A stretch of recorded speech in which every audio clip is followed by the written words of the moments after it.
There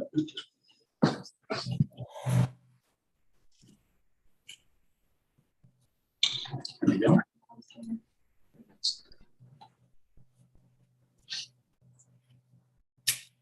Meeting's open.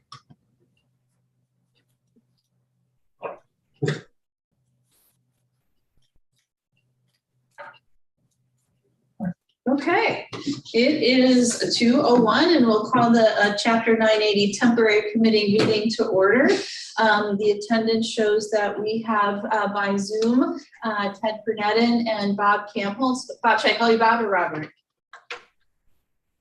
Bob is fine. Stephanie calls you Bob, so okay.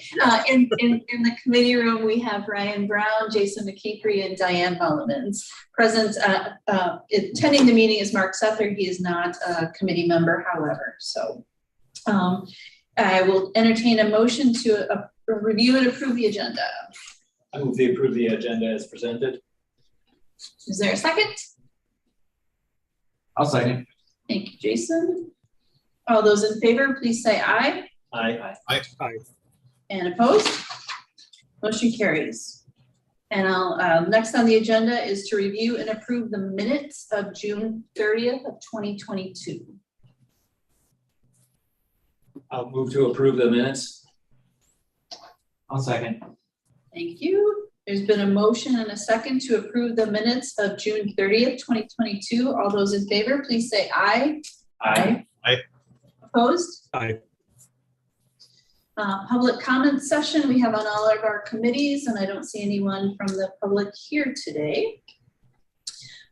First on our agenda is a general discussion about the residential option search for Timothy Colasso, which is 2002 CI 01.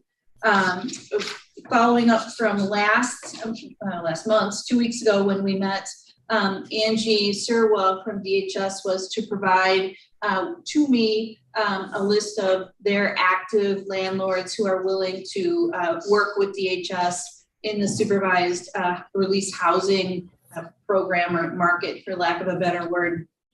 So I do have that. I didn't share, Bob, with you just because I wasn't sure that I didn't put it in the packet for sure for public consumption, but there's a, bless you, Becky, there's a list of about 12 landlords that have worked with the state previously in this program. I have not made any contact with any of the landlords at this point in time, pending the query that we'll have in the closed session. So, so progress has been made in that area, just in terms of information gathering.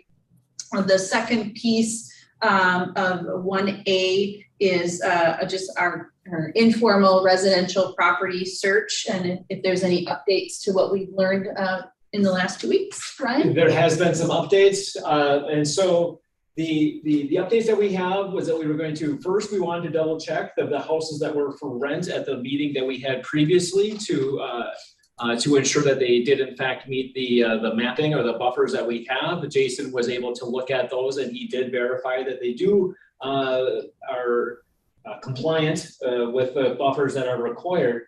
However, they are no longer available for rent anymore.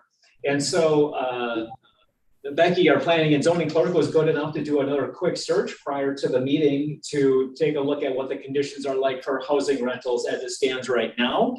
And so what we have available, there are 2 homes that are available. One is $1,750 a month. It's a 3-bedroom, 2-bath home, 1,350 square feet. It is in what is shown as a Wapaka address, though interestingly enough, it has an undisclosed address. It doesn't have the actual fire number listed on there, so we cannot cross-reference that with our mapping. Also, there's another house that's for rent that is a 5-bedroom, 4-bath home, 2,500 square feet, and that's going for $2,500 a month. And it also shows as a Wapaka address and is also shown as having an undisclosed address. And so just like the previous one, we can't cross-reference that with our buffers that we have on our mapping.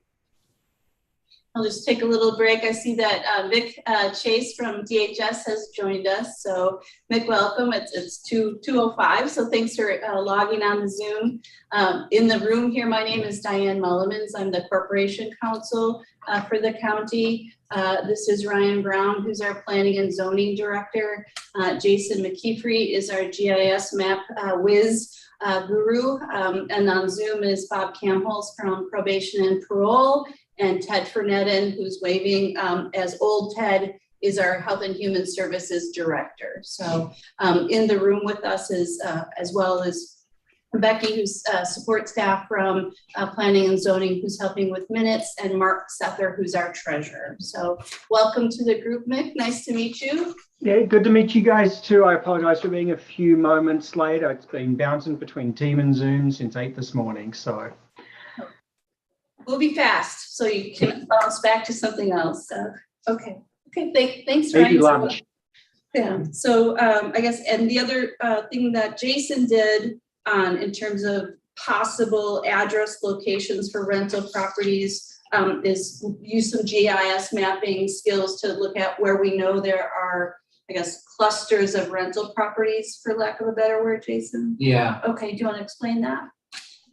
I'm actually not sure exactly where I found those. If I was looking on Zillow or something, that might have been.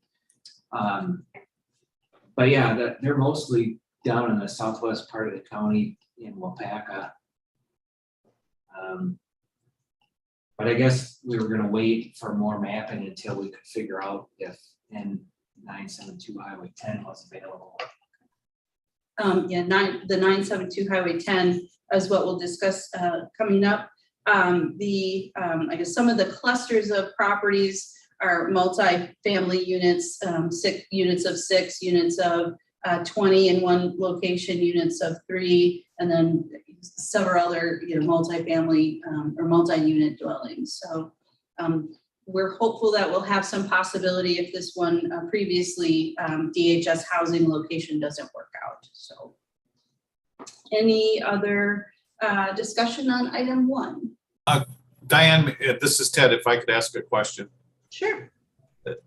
Given the nature of the housing market and how quickly things disappear, what's the reality in the situation by looking now to determine whether or not there might be something out there, and the thought that it might be still available in whenever the decision is made by the courts?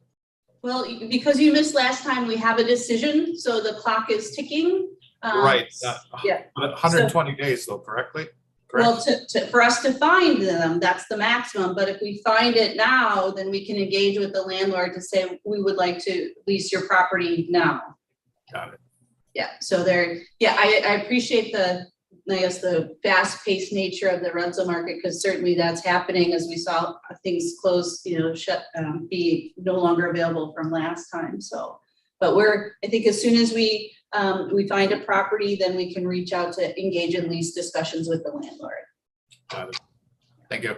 Yep, you're welcome. Okay, next on our agenda is the closed session. If someone would like to help us get into closed status.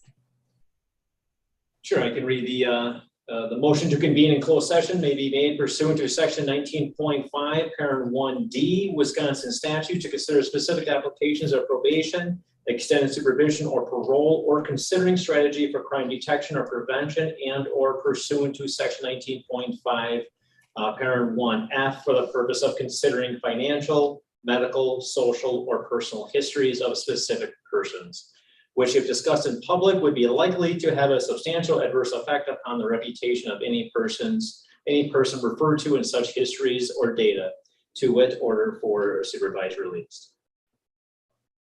And a second. I'll second that. Thank you, Ted. We'll do a roll call vote. Ted? Approve. Ryan? Aye. Jason? Aye. Mick? Aye. Bob? Aye. Diane? Yes. Thank you. Thank you, Ryan.